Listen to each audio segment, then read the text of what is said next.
Om Ajnanatimirandasya Jnananjanishalaakaya Chakshurunmilitam Yena Tasmai Shri Gurave Namaha. Nama Om Vishnupadaya Krishna Preshtaya Bhutale Srimate Bhaktivedanta Swamin Niti Namine Namaste Saraswate Deve Gauravani Pracharine Nirvijayasha Shunyavadi Paschatya Deshatarine Jai Shri Krishna Chaitanya Prabhu Nityananda Shri Advaita Gadadhara Srivasadi Gaura Bhakta Vrinda Hare Krishna Krishna Krishna Hare Hare Hare Rama Rama Rama Hare Hare Om Namo Bhagavate Vasudevaya Narayanam Namaskritya Naram Chaiva Narottamam Devim Saraswatim Vyasam Tato Jayam Mudirayet. In this session we will be discussing from the 16th verse of the 18th chapter of the first canto of Srimad Bhagavatam. Savai Mahabhagavata Parikshit Yena Apavarga Akhyam Adabhra Buddhihi Jnanena Vayyasaki Shabditena Bheje Khagendra Dhvaja Padamulam. The meaning of this verse is, O Sutta Goswami, please describe those topics of the Lord by which Maharaj Parikshit, whose intelligence was fixed on liberation, attained the lotus feet of the Lord, who is the shelter of Garuda, the king of birds. Those topics were vibrated by the son of Vyasa, Srila Shukadev. So, the sages of Naimisharanya are specifically requesting Sutta Goswami to now speak about those topics which were discussed by Parikshit Maharaj and Shukadev Goswami with the intention of attaining shelter at the lotus feet of the Supreme Lord Krishna. That should be the only intent. No other intent should be there. So, in the purport, Srila Prabhupada says, there is some controversy amongst the students on the path of liberation. Such transcendental students are known as impersonalists and devotees of the Lord. Two categories of transcendentalists are generally there. Among those who desire a transcendental benefit, two kinds of transcendentalists, the impersonalists and the devotees. The devotee of the Lord worships the transcendental form of the Lord. Devotees always worship the transcendental form of the Lord. They don't engage in any idol worship. They don't worship any material form. They don't worship any imaginary form. They don't worship idols. Idol means imaginary form. Whereas the impersonalist meditates upon the glaring effulgence or the bodily rays of the Lord known as the Brahma Jyoti. Always the impersonalist, their goal is the impersonal Brahma Jyoti, which is the effulgence of the Supreme Lord Krishna, his bodily effulgence. So their object of meditation is the impersonal effulgence, Brahma Jyoti.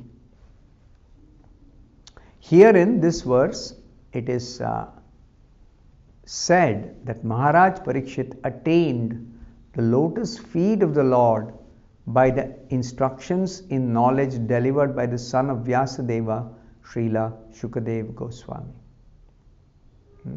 So Maharaj Parikshit's goal was the lotus feet of the Lord, not some impersonal Brahman effulgence, not some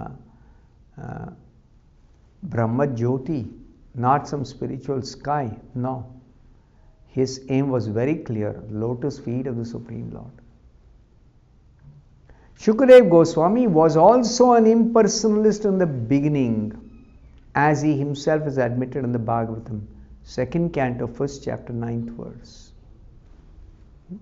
But later on, he was attracted by the transcendental pastimes of the Lord and thus became a devotee. This is a very, very important point. Shukadeva Goswami in the beginning was an impersonalist.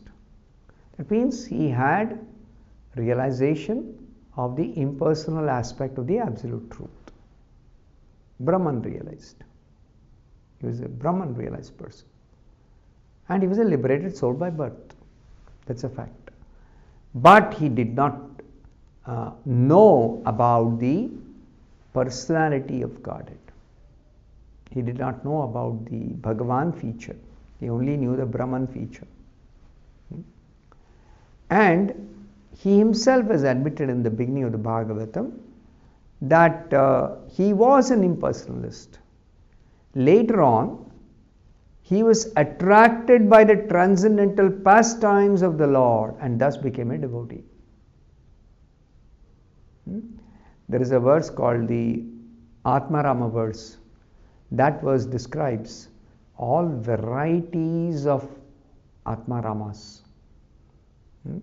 They are attracted by the Supreme Lord Krishna and they become devotees and they do render pure devotional service to Krishna irrespective of what their background might have been. So similarly, Shukadeva Goswami, even though he was a liberated soul, even though he was absorbed in thought of Brahman, still he got attracted to the transcendental pastimes of the Lord when he heard them from his father Vyasadeva. So he heard the pastimes and he became very much attracted. So, Srila Prabhupada says further, such devotees with perfect knowledge are called Mahabhagavatas or first class devotees. Like Shukadeva Goswami, Parikshit Maharaj, they are all Mahabhagavatas, first class devotees. So Srila Prabhupada further says, there are three classes of devotees and they are called Prakrita, Madhyama and Mahabhagavata. Three classes of devotees. The Prakrita or third class devotees are temple worshippers without specific knowledge of the Lord and the Lord's devotees. The lowest level of devotees is called third class devotees, Prakrita Bhakta. And what is their characteristic? They worship the Lord in the temple, but they do not have specific knowledge of the Supreme Personality of Godhead. They do not have specific knowledge of the Supreme Lord's pure devotees. Then, the second class devotee or Madhyama knows well the Lord, the Lord's devotees, the neophytes and the non-devotees also. So, four distinct categories of personalities are distinguished by those in the intermediate stage, Madhyama Adhikari or second class devotee. The four stages or four stages in which different personalities are situated. The topmost is the Lord Himself, the Supreme Personality of Godhead.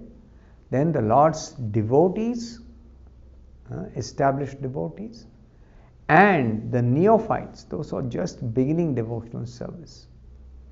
And finally, the non-devotees. They are neither interested nor they engage in any devotional service. So such non-devotees are the fourth class of people in this world, in the view of the Madhyamadhikari, the second class devotee. And the second class devotee accordingly deals with different categories of persons differently. But the Mahabhagavata or the first class devotee sees everything in relation with the Lord and the Lord present in everyone's relation. This is a special qualification of a Mahabhagavata devotee. What is that? A Mahabhagavata devotee always sees everything in relation with the Lord. Everything actually is connected with the Lord. Nothing is independent of the Lord. So Mahabhagavata is able to see that. And not only everything is connected with the Lord, But the Lord is present in everyone's relation. There is no relationship in which Lord is absent. So, Lord is connected with everybody, everything is connected with the Lord, both ways. The Mahabhagavata therefore does not make any distinction particularly between a devotee and non-devotee. This is a very peculiar qualification of a Mahabhagavata. He does not make a distinction between devotees and non-devotees. Why? Because his vision is everyone is engaged in their service to the Supreme Personality of Godhead. That's the way a Mahabhagavata sees everyone engaged. So Mahabhagavata does not make a distinction between a devotee and a non-devotee. Whereas we heard earlier a Madhyama Adhikari, intermediate devotee, he makes distinction between devotees and non-devotees. Maharaj Parikshit was such a Mahabhagavata devotee because he was initiated by a Mahabhagavata devotee, Shukadeva Goswami. So how did Parikshit Maharaj become a Mahabhagavata? Because he was initiated by Shukadeva Goswami. So he also became Mahabhagavata. So Parikshit's qualifications are being described here. What category of person is Parikshit? He was equally kind even to the personality of Kali, and what to speak of others. Such a kind-hearted soul, Parikshit Maharaj. He was kind to Kali Purusha because Kali Purusha surrendered. And what to speak of others who are not as fallen as Kali Purusha. So a Mahabhagavata devotee, he is equally kind to everybody. That is one of his qualifications or characteristics. So, Srila Prabhupada says further, there are many instances in the transcendental histories of the world of an impersonalist who has later become a devotee. Many instances. Shukadeva Goswami, the Kumaras. But a devotee has never become an impersonalist. Somebody who is taken to devotional service and perfected his devotional service, he becomes situated on the transcendental platform. Eternally, he remains on the transcendental platform. So Prabhupada says this very fact proves that on the transcendental steps, the step occupied by a devotee is higher than the step occupied by an impersonalist. That means that impersonal realization is an intermediate position of a progressive transcendentalist. It is also stated in the Bhagavad Gita, in the 12th chapter of Bhagavad Gita, in the 5th verse, purport, that persons stuck on the impersonal step undergo more sufferings than achievement of reality.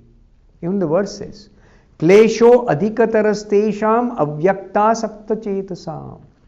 Those who are attached to the avyakta, impersonal aspect of the absolute truth. For them, there is so much of difficulty on the path of impersonal realization that they have to undergo. And in the end, they don't get the realization. They don't get that realization which they are entitled to. Therefore, knowledge imparted by Shukadeva Goswami unto Maharaj Parikshit helped him attain the service of the Lord. This is the kind of knowledge that was imparted by Shukadeva Goswami. He spoke the Srimad Bhagavatam. And this stage of perfection is called Apavarga, or the perfect stage of liberation.